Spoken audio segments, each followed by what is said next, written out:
Hello everyone, I hope you're doing well. Today we're back on the Drone Age dev server. We're having a look at the middle helicopter for the Chinese helicopter tech tree. There are three main helicopters that are in the Chinese heli tree. You've got the Gazelle, the Z-11WA and the Z-19, which is similar to the premium one. The Z-11WA is a light helicopter which has access to some pretty nice ordnance, but not a ton of it.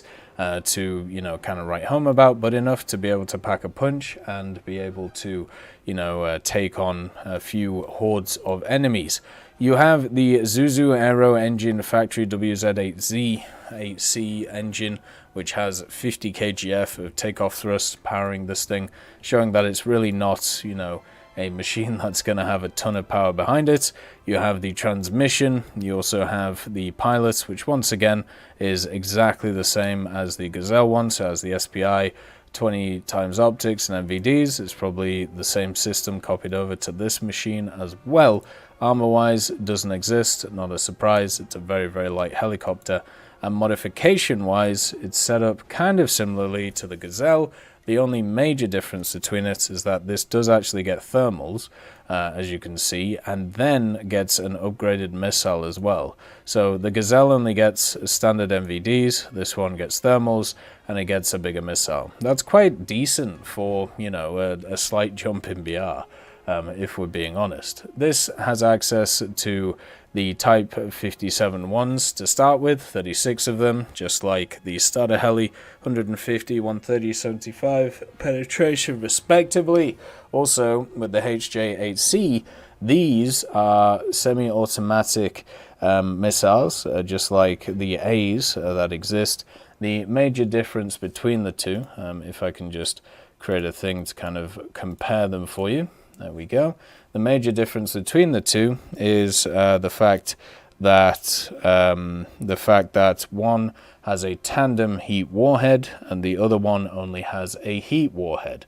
The HJ also has slightly more TNT equivalents, which is quite nice on it, but mostly is very similar to it. So the penetration is higher on the C, so there's no reason to use the A over it. It's not like a trade-off or anything, it's just one is better than the other.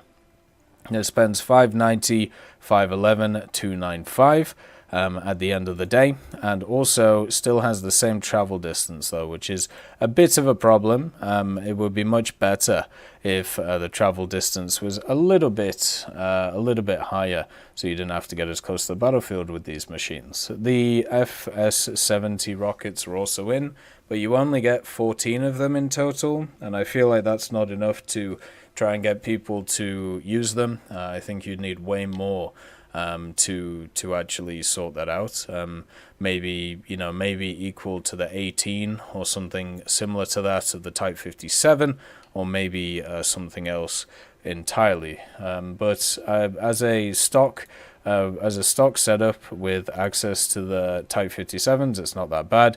I just kind of feel bad for the FSs because I don't think anybody is going to use them, because instead they're just going to wait until they get the ATGMs and then kind of use them instead.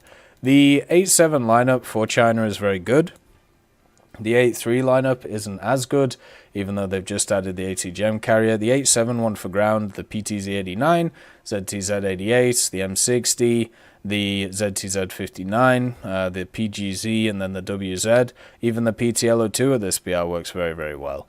So at 8.7 you're very strong for Chinese ground, but one of the things that 8.7 does lack is good CAS support. You have the J2, now the J2 has two 250s on it, which isn't terrible, but it's not great.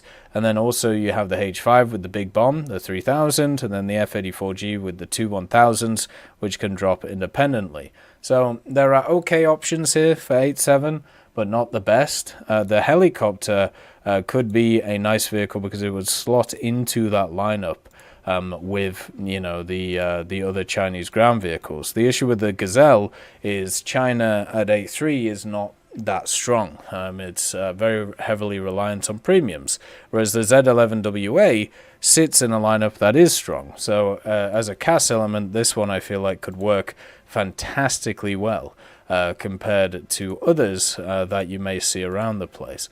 And that's kind of what you want, right? Like you want stuff like helicopters and things to be additions to lineups. You don't want them to be the main reason why you play them. Otherwise, you're going to have a pretty tough time a lot of the time to sort it out. The cockpit is a placeholder. It does have the glass cockpit setup though, so you can see the map, and then you can also see this. You can see all the gauges and your general guy with you. The thermals that this thing gets access to are Gen 1, I believe. They might be Gen 2, but the zoom on this stuff is not great, so you can't really tell what is going on. The actual speed of the ATGMs is exactly the same as the other stuff, so it will take quite a long time for missiles to hit their targets, but at least they'll have a little bit more pen once they hit the vehicles. And the way that these are going to play is very similar to stuff like the Alouettes from, you know, the other vehicles, or, you know, from like Germany and things like that. I just wish that when we had these vehicles, they'll be a little bit easier to use. At least for me, I'm not very good with them, but a lot of people seem to make them work very well in general. And they make them work very well in general, and a hell of a lot better than I do. So generally I feel like, you know, a lot of people will enjoy this helicopter just because it has not a crazy high BR and also has access to weaponry, which means that it can still outrange a lot of AAs and can also dodge aircraft by just doing some silly maneuvers as always. I hope you all have a wonderful day, and I'll see you next time.